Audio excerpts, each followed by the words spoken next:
안녕하세요. 저는 건강한 유부녀로 살고 있는 30대 여성입니다. 흔히들 남자가 결혼해서 살이 찌면 아내가 잘 먹이고 내조를 잘해서 그렇다고들 하죠. 하지만 저의 경우는 제가 내조를 아무리 잘해도 소용없었습니다. 밥을 반 공기 먹으며 모델도 아닌데 모델핏을 유지하던 소식좌 남편이 있었기에 그런 칭찬을 들을 일이 없었죠. 워낙 소식좌로 습관이 된 남편의 식성은 결혼을 해도 쉽게 고쳐지지나 바뀌지 않았습니다. 게다가 그 때문에 시어머니의 잔소리까지 보태졌죠. 그런데 말입니다. 언제부턴가 마치 저를 내조 잘하는 마누라로 만들어주려 했던 건지 남편은 밥도 기본 2공기씩 먹고 운동선수 같은 체격으로 변해가고 있었습니다. 어찌된 일인지 저만 모르게 내조 잘하는 아내로 만들어준 사연. 여러분들도 한번 들어보시겠어요?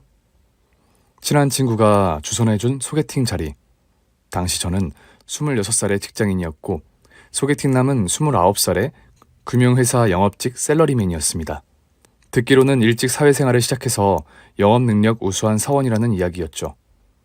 성실하고 일 잘하는 남자라면 제 이상형에 속했기 때문에 소개팅을 마다할 이유가 없었습니다. 게다가 저는 소개팅이라고 해도 인연을 만난다면 결혼까지 생각할 정도로 보수적인 편이었죠. 연애 경험도 많이 없어서 좋아하는 이성과 연애라도 하게 되면 무조건 결혼된다고 생각했습니다. 그래서 소개팅 자리에 운명 같은 인연을 기대하며 나가게 되었고 달달 떨면서 안 그런 척 환하게 웃고 있었죠. 마음에 드는 상대라면 절대 놓치지 않겠다고 생각하면서 말이죠. 안녕하세요. 반갑습니다. 아, 네. 네, 안녕하세요. 듣던 대로 미인이시네요. 이렇게 미인이 나와주실지 몰랐습니다. 직업 때문인지 상냥하고 멘트도 좋은 그는 처음부터 저의 칭찬을 하기 시작했습니다. 저보다 훨씬 화술도 좋고 미소 연기력도 뛰어난 그에게 저는 말이나 어색한 연기로 이길 수가 없었죠. 그래서 바로 솔직하게 다가갔습니다. 그랬더니 그는 저의 솔직한 모습이 좋다며 더욱더 칭찬하기 시작했습니다. 칭찬 싫어할 사람 별로 없다고 분위기도 점점 좋아지고 있었죠. 조명 좋고 듣기 좋은 음악이 흘러나오는 카페에서 소개팅남과 저는 단숨에 친해질 수 있었습니다. 이야기를 잘 끌어가던 그의 화술과 리액션 덕분에 우리는 공통사를 끊임없이 나누며 기분 좋은 대화를 이어갔죠. 그렇게 수다만 무려 3시간. 저는 슬슬 배가 고팠습니다. 이미 저녁 시간이 훌쩍 지나고 있었거든요. 그런데 그는 배가 안 고픈 건지 얘기하느라 정신이 팔린 건지 식사를 하러 갈 생각이 없어 보였습니다. 제 뱃속에서는 커피만 마신 상태이다 보니 꼬르륵거리고 이미 아우성이었죠. 이대로 차만 마시고 헤어질 게 아니라면 안 되겠다 싶어서 먼저 얘기를 꺼냈습니다. 저기 우리 뭐 좀 먹으러 갈까요? 저녁 식사 어떠세요? 식사 좋죠. 벌써 시간이 이렇게 되었네요. 뭐 좋아하세요? 저는 특별히 가리는 음식은 없어서 뭐든 좋아요. 그쪽은요? 그쪽이요? 편하게 오빠라고 불러주세요. 저도 가리는 음식 없습니다. 다만 요즘 제가 식단 관리를 하고 있어서요. 많이는 못 먹지만요. 아, 혹시 다이어트 하세요? 이미 날씬하신 것 같은데. 사실 그는 다이어트라는 게 필요 없어 보이는 모습이었죠. 외투를 입고 있었지만 딱 티가 날 정도로 날씬해 보였거든요. 게다가 훤칠한 외모까지 모델 같았습니다. 다이어트라고 하면 제게 절실하게 필요했던 시기였죠. 어쨌든 우리는 화로구이 식당으로 옮기게 되었습니다. 각자의 불판 위에 야금야금 고기를 구우며 술도 한잔하게 되었습니다. 그의 입은 여전히 제게 할 얘기가 많았고 저의 입은 먹기에만 바빴습니다. 제 불판에는 고기가 계속 채워졌고 그의 불판은 이미 수업 끝난 교실 같다고나 할까요? 텅 비어 있었습니다. 말씀하시느라 저만 먹는 것 같아요. 제 것도 좀 드세요. 저는 제 불판에서 구운 고기를 그의 접시에 올려두었습니다. 그는 웃으며 고기를 젓가락으로 집었다 놨다 하더군요. 괜찮아요. 많이 드세요. 잘 드시는 거 보기만 해도 배가 부른데요. 엄마도 잘 하지 않는 멘트를 하던 그는 제가 접시에 올려준 고기 한 점마저 화석처럼 남겨두고 식당을 나왔습니다. 어쨌든 식당 관리하느라 소식한다고 했던 그의 말 때문에 이해하고 넘겼죠. 즐겁게 소개팅한 첫날, 우리는 자연스럽게 연락처를 주고받았고 각자 집에 돌아가서 잠들기 전까지 굿나잇 인사를 나누었습니다. 이후 그와 저는 연락을 이어갔습니다. 그는 직업상 업무가 바쁜지 점심시간에 잠깐 만나자 하거나 퇴근 후에도 식사 시간이 훨씬 지나면 밤 시간대에 연락해서 차를 마시자고 했죠. 그래도 자주 보자며 자주 연락하게 된 그와 저는 점점 친숙해졌고 짬을 내서 만나도 항상 웃고 떠들며 이야기가 잘 통했습니다. 늘 즐거운 데이트였죠. 그러던 어느 날부턴가 그는 외근하다가 제 회사 앞에 들렀습니다. 항상 그의 손에는 제게 줄 선물이 있었죠. 대부분 간식과 음료들이었습니다. 자, 이거 회사 가지고 들어가서 먹어요. 오빠, 이게 뭐예요? 도너츠랑 커피네? 나 방금 식사했는데. 잘했네. 오후에라도 출출할 때 챙겨서 더 먹으라고 사왔어. 고마워요, 오빠. 오빠는 점심 먹었어? 그럼, 일이 바빠서 간단히 먹고 지나가는 길에 들렀어. 오빠가 점심시간에 이렇게 올 줄 알았으면 기다렸다가 같이 식사라도 할걸. 아니야, 시간 여유가 많지는 않아서 식사 같이 할 시간은 없었어. 바쁜 그와 점심을 단 한 번도 같이 먹은 일은 없었습니다. 그렇지만 사람들 만나느라 이동이 많은 그의 직업을 이해했습니다. 그리고 바쁜 와중에 제가 다니는 회사에 들러 간식까지 사다 주며 챙기는데 저는 그저 자상한 그의 마음과 노력이 고마웠죠. 소개팅 이후 그렇게 2개월이 지났을 즈음 그와 주말 데이트를 약속했습니다. 처음 약속한 주말 데이트였습니다. 그는 계속 바빴었고 평일에도 저를 챙겨주면 자주 만나다 보니 충분히 이해하고 있었죠. 그래서인지 주말 데이트는 더 기대되었습니다. 오빠, 주말에도 업무 보느라 항상 바쁘더니 이번 주말엔 정말 괜찮아? 시간 낼 수 있는 거예요? 괜찮아. 이번 주말에 꼭 데이트 제대로 하자. 그래, 좋아요. 어디로 가지? 맛집 갈까? 맛집? 좋지. 어디 가고 싶은 데 있어? 말해봐, 예약해둘게. 많죠. 곧 순위별로 리스트를 뽑아드릴게요. 그래, 좋아. 그렇게 몇 달 만에 주말 데이트를 제대로 하게 되었습니다. 생각해보니 소개팅할 때 같이 먹었던 화로구이 말고는 특별히 오붓하게 제대로 된 식사를 했던 기억도 없더라고요. 전부 남자친구가 사다 준 음식을 제가 혼자 먹은 기억만 있었죠. 그래서 푸짐하고 맛있는 음식 가득한 맛집 리스트를 열심히 정리해서 그에게 보냈습니다. 카톡 전송까지 완료. 그의 답이 올 차례였습니다. 우와, 나랑 같이 가고 싶던 맛집이 이렇게 많았어? 쉽게 고르기가 어려운데? 그럼 맛집도 많고 오빠랑 가고 싶은 곳도 많아서 여러 군데 찾아봤지. 오빠 드시고 싶은 메뉴로 골라서 가요. 그에게서 답이 오기 시작했습니다. 저도 답을 하고 있었고요.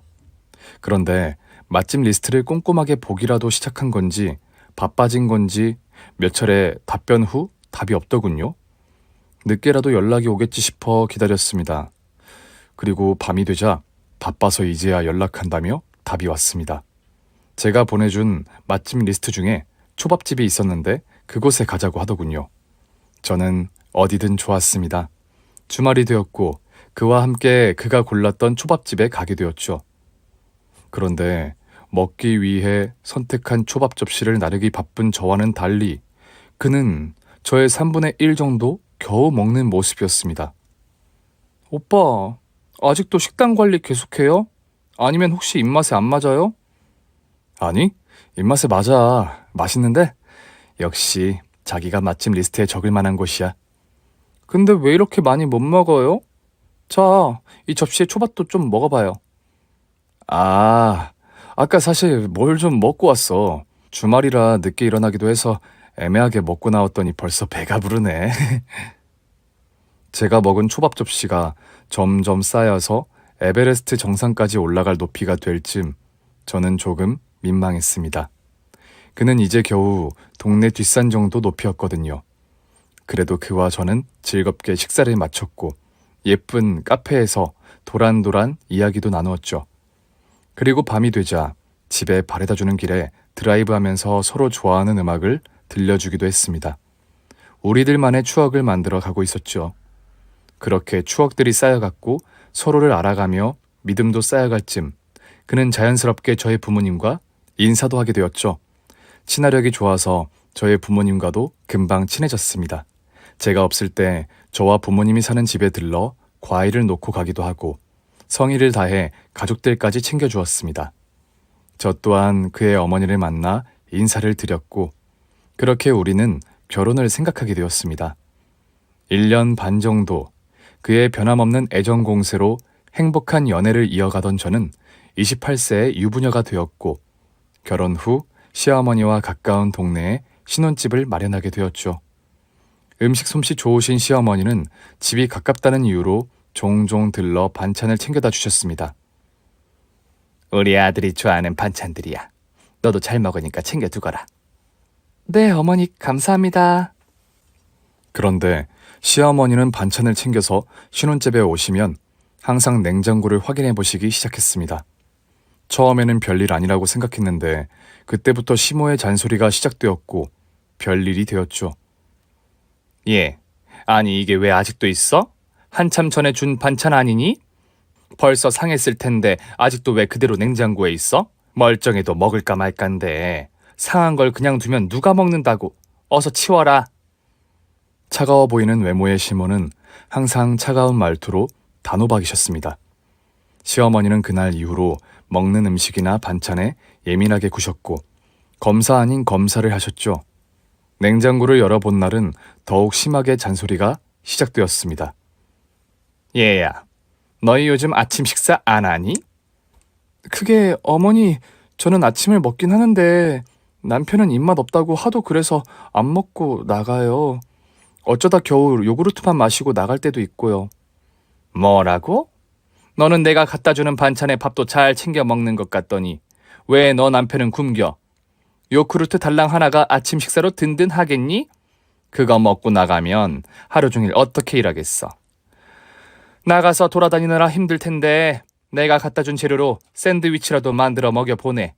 아들이 샌드위치는 그래도 잘 먹는다. 절대 굶겨서 내보내지 말고. 시모는 아들이 뭘 먹는지, 뭘 먹었는지 만날 때마다 항상 예민하게 체크하셨죠. 그리고 제게도 남편 식사 먹게 하는 방법을 전수라도 하시듯 여러 가지 지침들을 남기셨습니다. 남편이 많이 먹게 만들 수 있는 메뉴들을 적어놓기도 하셨죠. 그런 시모가 처음에는 유별나고 피곤하다고만 생각했죠. 그런데 그의 시모의 예민함을 저 역시 이해하기 시작했습니다. 결혼하고 나서 남편과 식탁에서 식사를 시작하면서 말이죠. 연애할 때는 모르던 남편의 단점, 그렇게 똑똑하고 자상하고 일도 잘하는 장점 많은 남편의 딱 한 가지 최악의 단점은 바로 입이 짧다는 거였어요.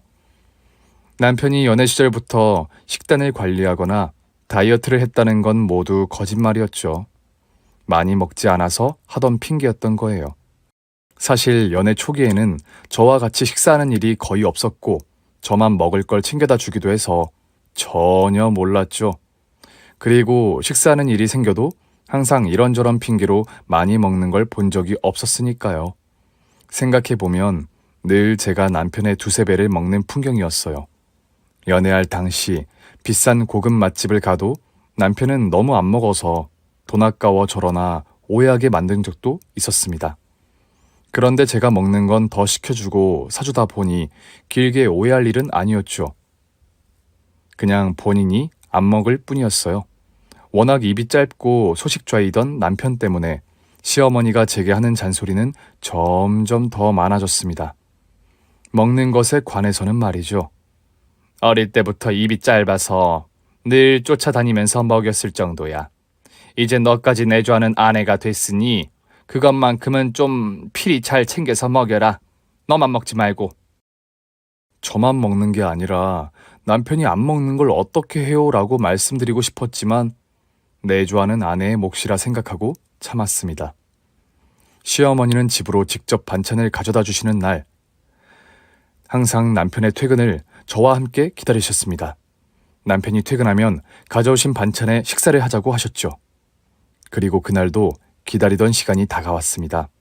남편 밥 먹이기 프로젝트, 저녁 식사.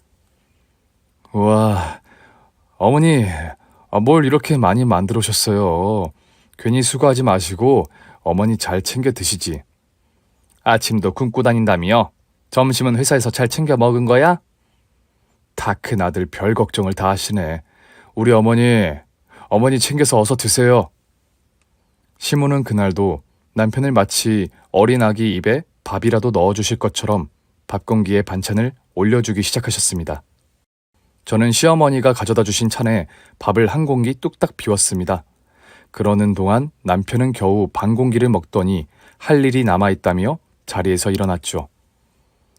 반찬을 많이 먹어서 그런가 엄청 배부르네. 아직 집 컴퓨터로 업무 볼 게 있어서 먼저 일어날게요.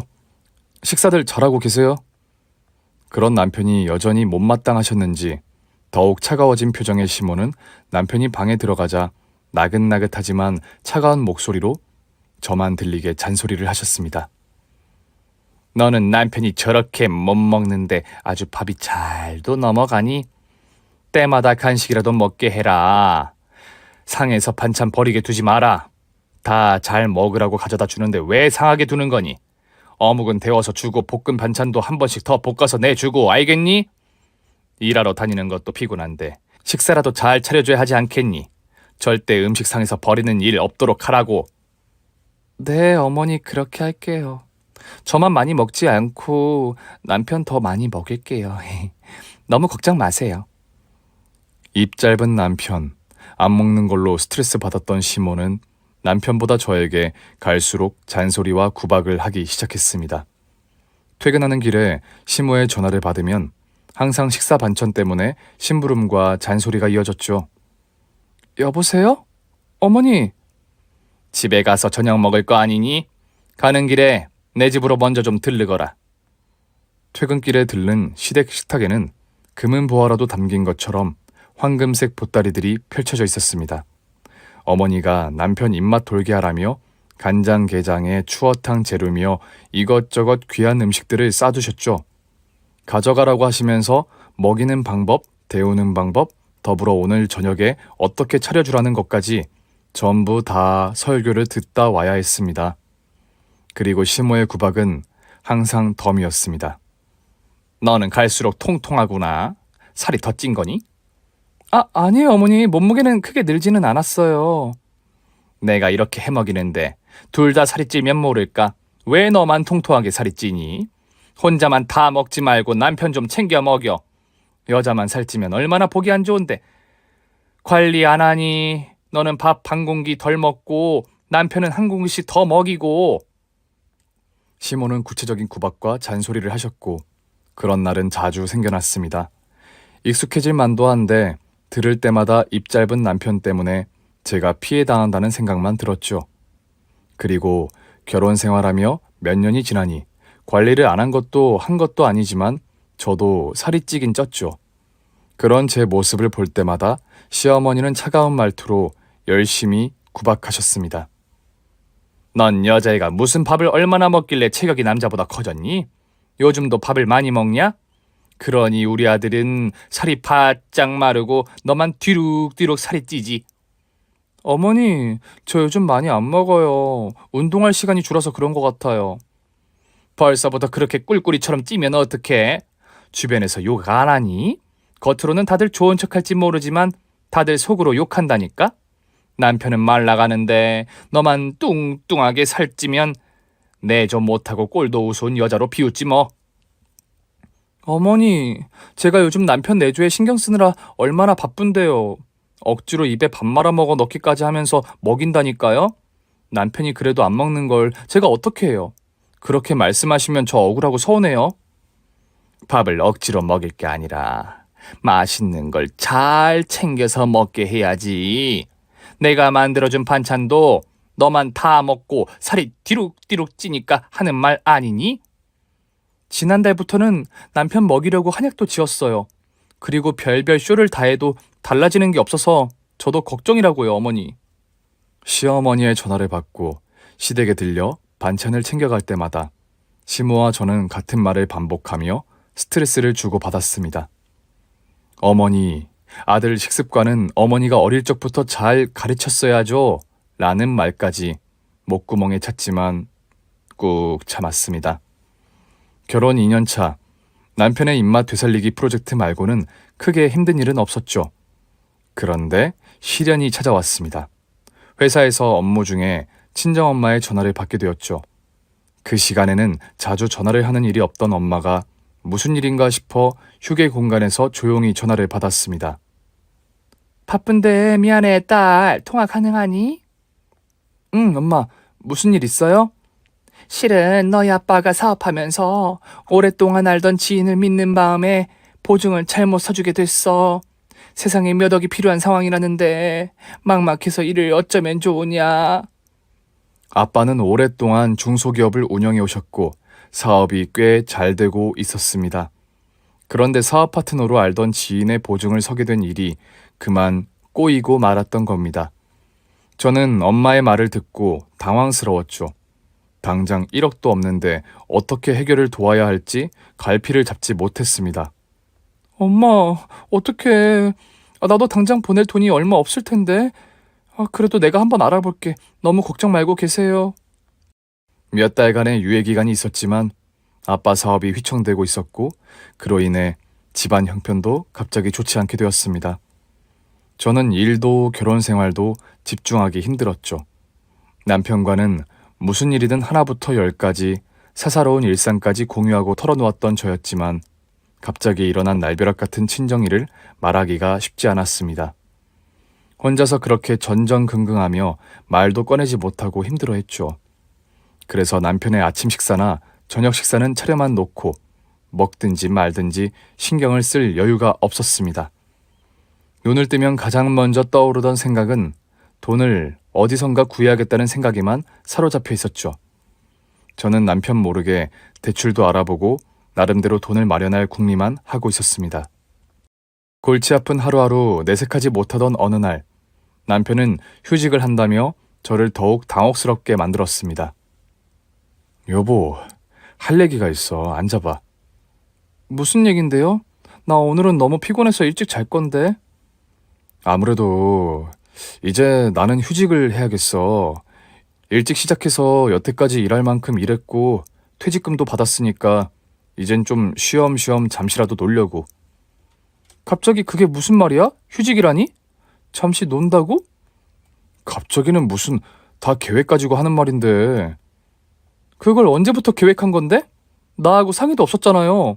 그리고 지금 우리 형편이 놀 상황은 아니잖아. 우리 형편이 왜? 나 퇴직금만 해도 당분간 나가서 일하는 만큼보다 더 되니까 걱정 좀 하지 마. 아니, 우리 둘 사는 형편이 아니라, 몰라. 갑자기 뭐야, 오빠? 응? 그럼 또 무슨 형편?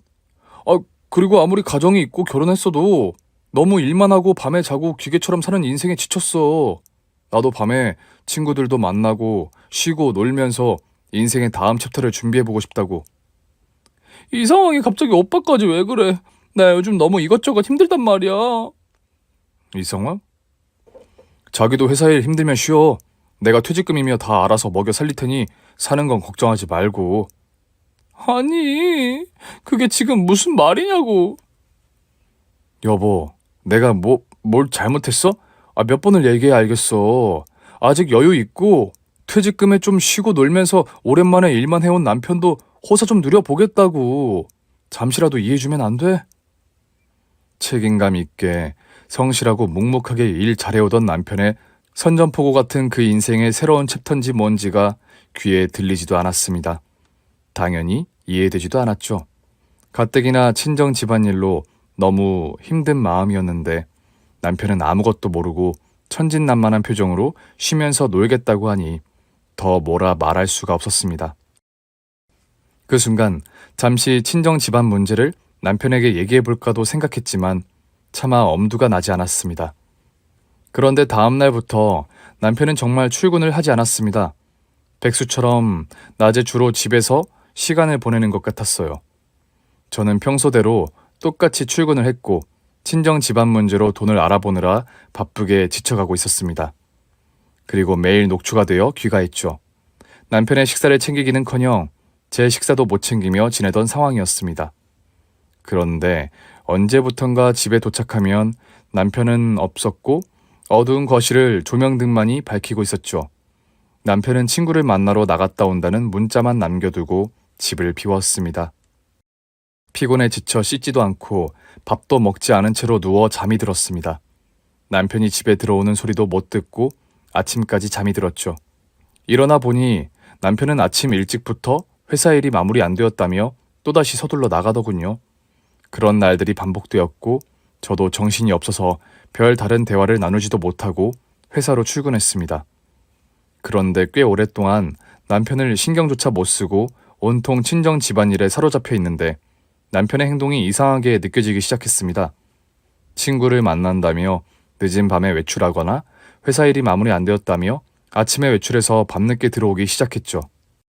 더 이상했던 건 제가 저녁에 퇴근해서 돌아오면 비어있던 밥솥이었습니다. 평소 먹지도 않던 반찬들까지 다 비어 있었죠. 밥 반 공기도 배부르다고 성화였던 남편은 기본 2공기씩 밥을 먹었던 겁니다. 남은 밥이 늘 남아돌던 밥통은 핥아 먹었나 싶은 정도로 윤기나게 깨끗해져 있었습니다. 갑작스럽게 밥 먹는 양이 늘어난 남편은 급속도로 30대의 후덕한 남편상이 되어가고 있었죠. 무슨 일이야, 오빠? 임신이라도 했어? 그러게, 요즘 왜 이렇게 밥맛이 좋지? 여보, 대신 내가 임신했나 봐. 건강검진이라도 받아봐야 하는 거 아니야? 혹시 몸속에 회충이라도... 회충약 하나를 먹어야겠다. 아니, 뭐 오빠가 밥을 잘 먹게 된 일이야 온 집안이 바라던 바이고 새해나 대보름에 빌던 소원이긴 한데 갑자기 너무 먹으니까 탈이 날까 싶어서 그러지. 잘 먹어도 걱정이네. 이 좋은 소식은 어머니께나 어서 알려드려. 남편의 말을 듣고 나니 제 친정 걱정만 하고 다니는 통에 무소식이던 시어머니도 생각이 나서 다음날 전화를 드렸습니다. 어머니 잘 지내셨어요?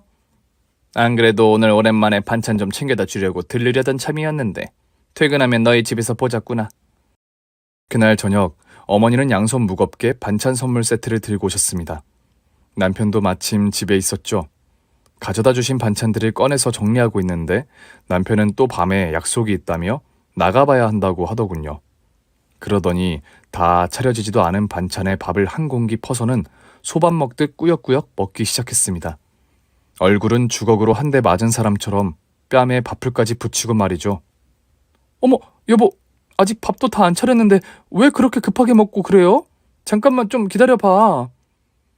시어머니는 남편과 저를 보시더니 갑자기 제게 역정을 내시면서 먹는 사람한테 왜 그러냐고 오히려 제게 나무라셨습니다. 얘야, 남편 식사 좀 한다는데 뭐 그러니? 그러면 그동안 소처럼 일만 하고 다니느라 밥도 제대로 못 먹었는데 모처럼 쉴 때만이라도 잘 먹어야 하지 않겠니? 너는 네 서방 밥 먹는 게 아깝기라도 하냐? 빨리 차려주지는 못할 망정 왜 먹고 있는데 타박이야? 남편은 아무 말 없이 어머니가 가져다 놓은 반찬들 뚜껑을 열어 그 자리에서 밥을 2공기나 해치우고 있었습니다. 그렇게 허겁지겁 정신없이 밥을 먹는 모습은 처음 봤어요. 그러더니 입안 가득 음식물을 씹으면서 또 반찬을 입에 넣고 있더군요. 걸신스럽게 먹는 모습이 가관이었죠. 밥이 이렇게 꿀맛인 줄 몰랐네. 어머니도 어서 드세요. 자기도 어서 와서 먹어봐. 진짜 맛있다. 제 심란한 마음은 아무것도 모르고 밤에 약속이 있다면서 급히 나간다며 밥을 먹는 남편과 참견하는 시어머니를 보니 마음이 더 답답했습니다. 저도 모르게 짜증이 나기 시작했어요. 안 그래도 집 때문에 착잡해 죽겠는데 속도 모르고 다들 왜 난린가 싶었죠. 여보, 아니 아무리 맛이 있어도 그렇지 그릇에 좀 옮겨 담아줄 때까지 기다렸다 먹으면 되잖아. 흘리고 묻히고 이렇게 어지럽히면 어떡해. 얘야, 겨우 이제 아들이 식욕 돋아서 밥 좀 먹는데 먹고 있는 사람한테 너야말로 왜 그래? 너 서방 밥 먹을 때마다 그렇게 쪼았던 거냐? 아들, 앞으로 우리 집으로 와서 밥 먹어라. 밥 잘 먹어도 난리네. 어디 눈치 보여서 밥이 넘어가겠어? 살다 살다 며느리한테 밥 먹는 걸 가지고 별소리를 다 듣게 만드네. 나 원참. 남편은 시모가 제게 잔소리하는 게 대신 미안했는지 저를 쳐다보면서 말없이 빙그레 웃었죠. 그러더니 우스꽝스러운 표정을 짓기 시작했습니다.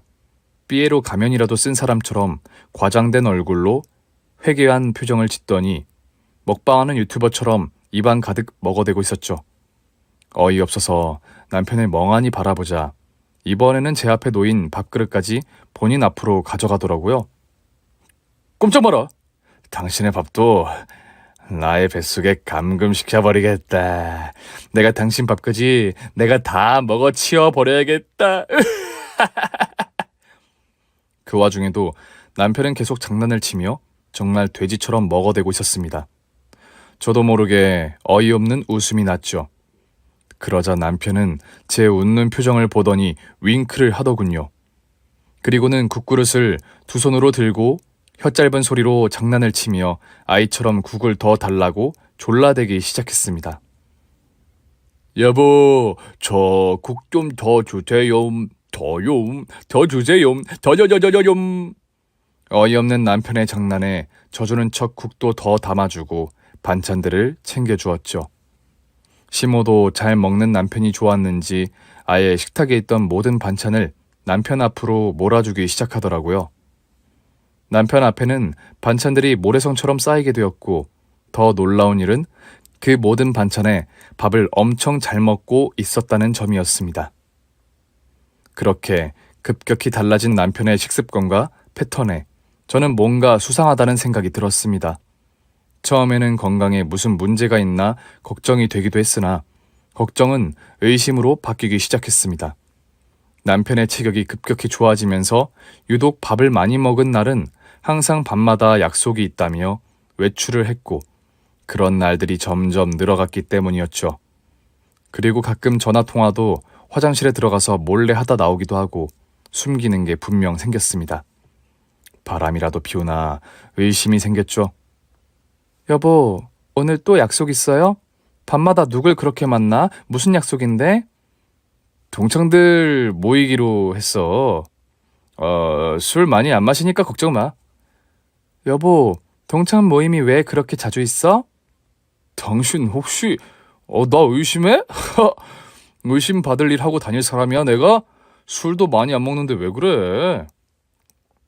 그니까 술도 안 마시는데 새벽까지 뭐하다 오나 싶어서 그러죠.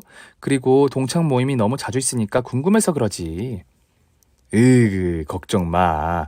쉬고 놀 때 동창들이랑 만나서 이런저런 얘기도 하고 듣다 보면 또 알아?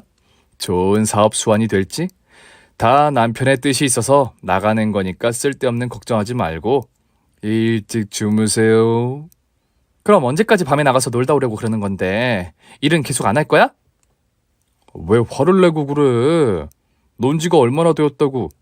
1년을 쉰 것도 아니고 잠깐 그러는 건데 그것도 못 봐줘. 그리고 누가 평생 일 안 하고 놀고 먹는데 걱정 말라니까 그러네.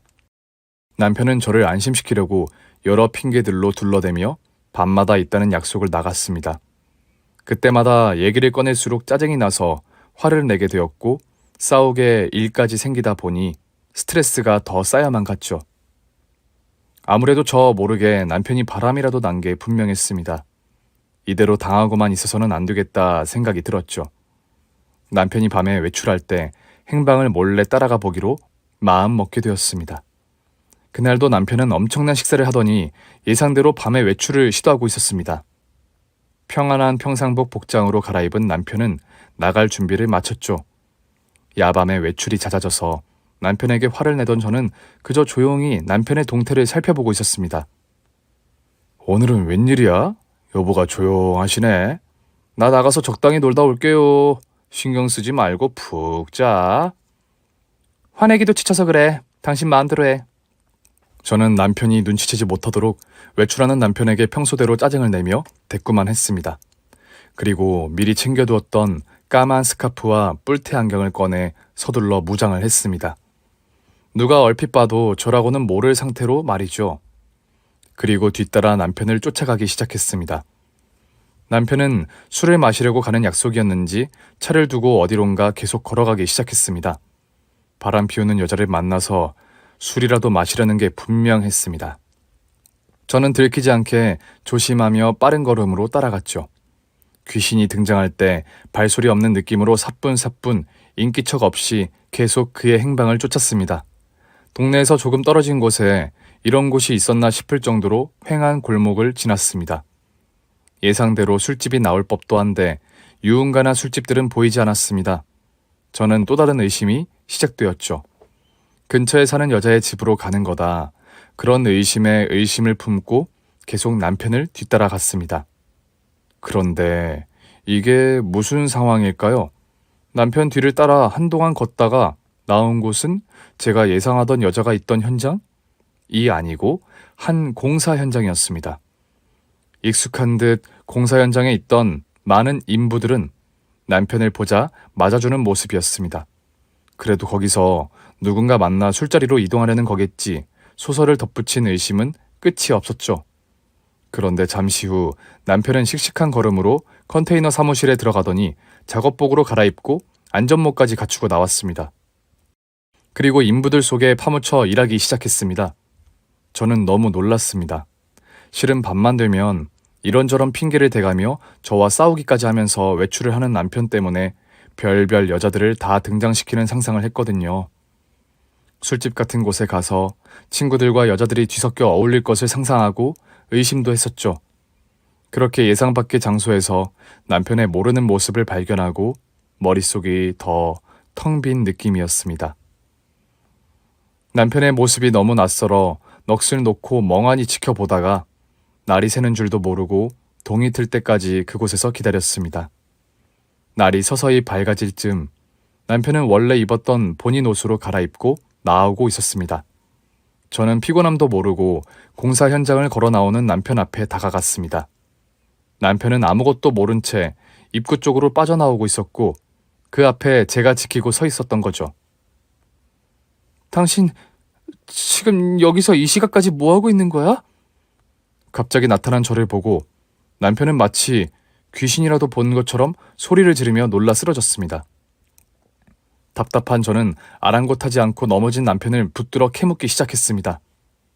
아, 깜짝이야. 여보, 놀랐잖아. 여보가 여기 어떻게 왔어? 딴소리 하지 말고 어서 내가 묻는 말에나 대답해. 오빠 어서. 그게 말이야. 여기서 이러지 말고 일단 집으로 가서 얘기하자. 남편은 평정심을 되찾더니 저를 끌고 집으로 향했습니다. 오는 내내 캐묻는 제 물음에 계속 집에 가서 얘기하자며 궁금함만 더하게 만들더군요. 집에 도착하자 남편은 제 손을 붙잡고 의자에 앉혔습니다. 너무 궁금해졌습니다. 회사를 그만두고 여유 부리며 밤마다 핑계를 대고 논다고 나갔던 남편이 왜 그런 험한 공사 현장에서 밤새도록 일을 하고 있었는지 말이죠. 여보, 사실은 말이야. 장인 장모를 만나서 사정 얘기를 다 들었어. 내가 당신 모르게 처가에도 종종 가는 거 알잖아. 우연히 갔다가 두 분이 나누는 말씀을 듣게 되어서 여쭤보게 되었는데 장인어른이 보증선 문제로 돈 걱정하고 계시더라고. 그래서 언제부터 알게 된 건데? 그리고 회사는 왜 그만두고 새벽까지 그런 일을 하고 있는 거냐고. 남편은 저의 친정 사정을 오래전부터 알게 되었다고 합니다.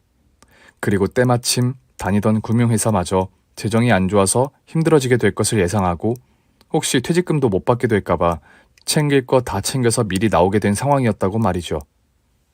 퇴사하고 놀 수만은 없겠다 싶었고 퇴직금에 보태서 장인어른 도와드리려고 그랬어. 돈을 많이 준다기에 공사장에서 일을 시작하게 된 거야. 근데 여보가 알다시피 내가 약골이잖아. 그래서 억지로 식사량도 늘리고 체격도 키우고 나한테도 건강해지는 일이니까 그랬던 거지.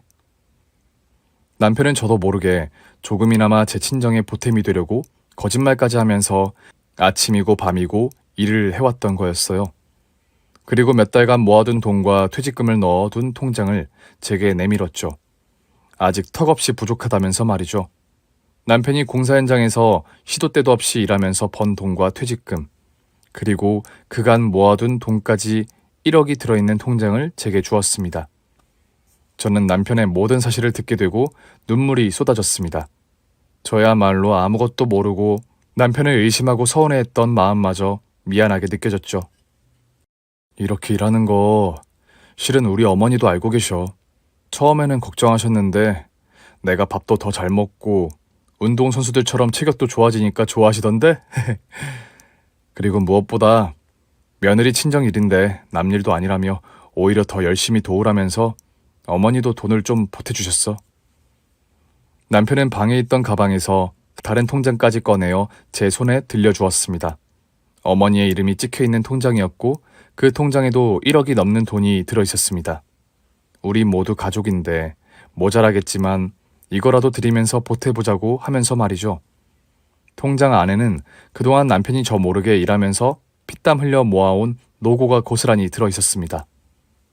그리고 시어머니가 주신 통장까지 저는 눈물이 멈추지 않았습니다.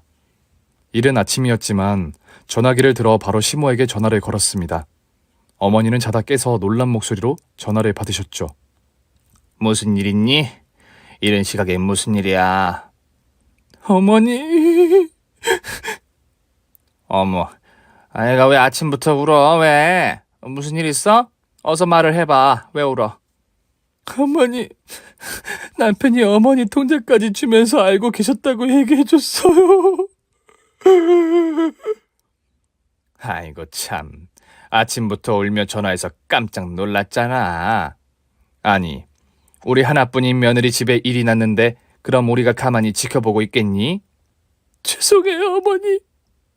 야, 그럴 땐 감사하다고 하는 거지. 그리고 그만 울어. 젊은데 열심히 또 벌면 되지.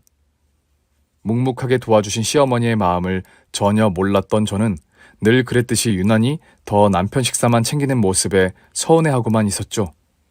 그제서야 시어머니가 아들을 더 챙겼던 이유를 알게 되었던 셈이었습니다. 그리고 혹시 제가 알고 걱정할까봐 아들 쉬고 놀 수도 있다면서 더 감추셨던 거였죠. 제가 받은 대출, 남편과 시어머니의 정성이 모여 꽤 많은 돈이 모였습니다. 그리고 그 돈을 모으느라 몸과 마음 모두 고생한 남편과 큰 보탬으로 묵묵히 힘이 되어주신 시어머님께 죄송하고 감사한 마음에 저는 내조를 더 잘하는 며느리로 살아야겠다고 생각했죠. 다급해서 돈이 모여진 그날 바로 친정에 보태드렸습니다. 아빠는 잘 알아서 해결해 볼 수 있다며 거듭해서 거절하셨지만 결국 받아두시게 되었죠. 그리고 며칠 뒤 친정엄마에게서 전화가 왔습니다. 오늘 너희 집에서 시어머니랑 같이 식사라도 하자꾸나. 친정 식구들까지 오랜만에 모인 자리가 되었습니다. 아빠와 엄마는 양손에 선물들을 잔뜩 사서 오셨습니다. 그리고 시어머니 선물부터 챙겨서 전해주셨습니다.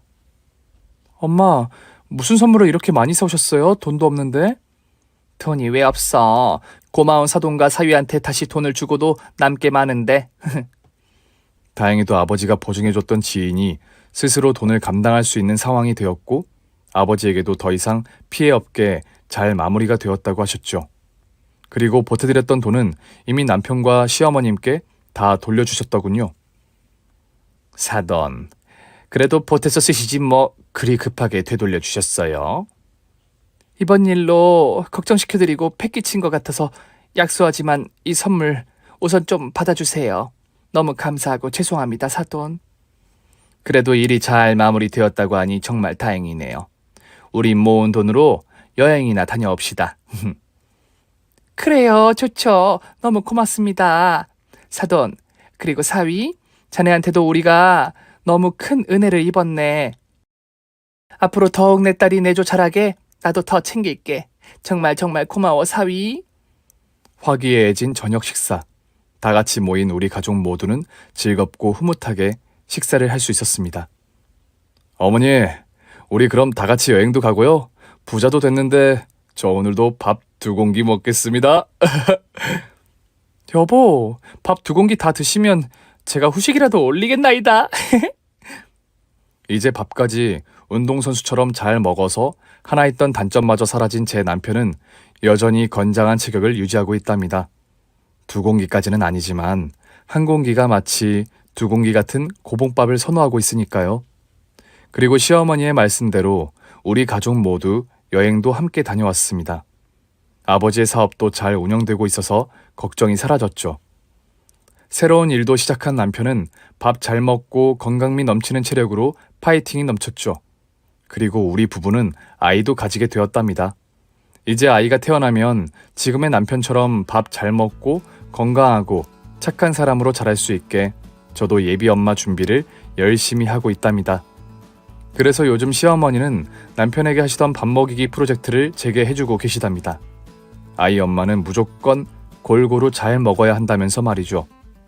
그리고 전보다 더 화목해진 가족들 덕분에 좋은 태교를 충분히 하고 있답니다. 어려운 일을 겪게 될 때 누군가와 함께 도우며 어려움을 극복해 나간다는 것은 정말 감사한 일이구나 생각이 드는 요즘입니다. 여러분들도 함께 있는 누군가와 좋은 일만 가득하길 바랍니다. 사연 들어주셔서 감사합니다. 행복하세요.